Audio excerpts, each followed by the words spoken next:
ஏடிஎம்ல பணம் எடுக்கும் போது இதை மட்டும் செஞ்சிடாதீங்க, உங்க பணம் காலியாயிரும். வடக்கு ஆசாமிகள் ரூம் போட்டு யோசிக்கிறாங்களா என்னன்னு தெரியல. புதுசா தினசா ஐடியா கண்டுபிடிச்சு ஏடிஎம்ல இருந்து காசு அடிக்கிறாங்க. இப்போ நான் சொல்ல போற இந்த சம்பவத்தை கேட்டுக்குங்க. அடுத்த தடவை நீங்க ஏடிஎம் போகும்போது ஜாக்கிரதையா இருந்துக்கலாம். சமீபத்துல ஹோசூர்ல ஏடிஎம்ல பணம் எடுக்க போன நிறைய பேருக்கு ஒரு சம்பவம் நடந்திருக்கு. அவங்க ஏடிஎம் குள்ள போனதும் கார்டை போடுவாங்க, அப்புறம் பின் நம்பர் போட்டு பணம் எவ்வளவு அப்படிங்கறதையும் என்டர் பண்ணுவாங்க. பணம் ப்ராசஸ் ஆகிற சத்தமும் கேட்கும், ஆனா பணம் மட்டும் மிஷின்ல இருந்து வரல. ஆனா பணத்தை எடுத்துட்டதா அவங்களுக்கு மெசேஜ் வந்துருது. குழப்பத்தோடய அவங்க ஏடிஎம்ல இருந்து வெளியில போயிருக்காங்க. அப்புறம் அவங்க வங்கிகள்ல அவங்க கம்ப்ளைண்ட்டும் பண்ணிருக்காங்க. இதை வச்சு ஏடிஎம்கள்ல இருக்கிற சிசிடிவியை ஆய்வு பண்ணும்போது தான் தெரிஞ்சது, அந்த எல்லா ஏடிஎம்கள்லயும் ஒரு 3 பேர் அன்யூஷுவலா வருது. போலீஸ் விசாரணையில அந்த 3 பேரும் ஹரியானா மாநிலத்தை சேர்ந்த முகமது சாத், ஹாசிம், தாகீர் அப்படிங்கிற 3 பேரு அப்படிங்கிறது தெரிய வந்தது. இவங்க 3 பேரும் லாரி ஓட்டுறவங்க. வட மாநிலத்தில இருந்து இவங்க லோடு ஏத்திட்டு வருவாங்க.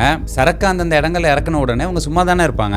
அந்த நேரத்துல தான் இவங்க பார்ட் டைம் வேலை ஒன்று பார்த்திருக்காங்க. அதாவது கடையில போய் ஒரு ஃபெவிக்விக் பசைய வாங்கிட்டு ஏதாவது ஒரு ஏடிஎம் குள்ள நுழைஞ்சிருவாங்க. அங்க மிஷின்ல பணம் வெளியில வரும்ல, அந்த இடத்துல இந்த ஃபெவிக்விக்க போட்டு பணம் வெளியில வர முடியாத அளவுக்கு அடைச்சிருவாங்க. பணம் எடுக்க வரவங்க பின் நம்பரை போட்டுட்டு பணத்தை எடுக்க முயற்சி பண்ணும்போது பசையில ஒட்டி பணம் வெளியில வராது. இதனால அவங்க வெளியில போயிருவாங்க. அந்த டைம்ல இவங்க உள்ள போய் பணத்தை எடுத்துட்டு ஓடிடுவாங்க. இது மட்டும் இல்ல, இதே மாதிரி இன்னும் சில பேர் அலுமினியம் தகட வச்சு அடைக்கிறது, ஏன் ஏடிஎம் மிஷினுக்கு போலீஸ் ஆவி தயாரிச்சு அதை திறந்து உள்ள டேப்பை போட்டு அடைக்கிறது, இப்படின்னு இதே பாணியில பல வேலைகள் பண்ணிருக்காங்க. அதனால நீங்க ஏடிஎம் குள்ள போய் ஏடிஎம் கார்டு போட்டதுக்கு அப்புறம் பணம் ப்ராசஸ் ஆகிற சவுண்ட் வந்தும் பணம் வெளியில வரல அப்படின்னா உடனே வெளியில வந்துடாம உஷாரா மிஷின்ல பணம் வெளியில வர இடத்தை செக் பண்ணி பாருங்க. சந்தேகப்படும்படியா ஏதாவது இருந்துச்சுன்னா உடனடியா சம்பந்தப்பட்ட பேங்க்ல கம்ப்ளைண்ட் பண்ணுங்க. இல்ல அந்த ஏடிஎம்ல ஏதாவது எமர்ஜென்சி நம்பர் போட்டிருந்தா உடனே அதுக்கு கால் பண்ணுங்க. அந்த இடத்தை விட்டு நகராதீங்க. ஒருவேளை உங்களுக்கு அவசர சூழ்நிலை அந்த இடத்துல இருக்க முடியல அப்படின்னா கூட அந்த ஏடிஎம்ல வாட்ச்மேன் இருந்தா அவர்கிட்ட இன்ஃபார்ம் பண்ணுங்க. அப்படி இல்லைன்னா ஏடிஎம் பக்கத்துல கடை ஏதாவது இருந்துச்சுன்னா அங்க இருக்கிறவங்க கிட்ட மேட்டரை சொல்லி அலர்ட் பண்ணுங்க. இன்னும் இந்த மாதிரி என்னென்னலாம் புதுசா கண்டுபிடிக்க போறாங்களோ தெரியல. நீங்க இந்த மாதிரி வேற ஏதாவது சம்பவம் பார்த்திருந்தாலும் அதை கமெண்ட்ல பதிவு பண்ணுங்க, தெரிஞ்சுக்கலாம்.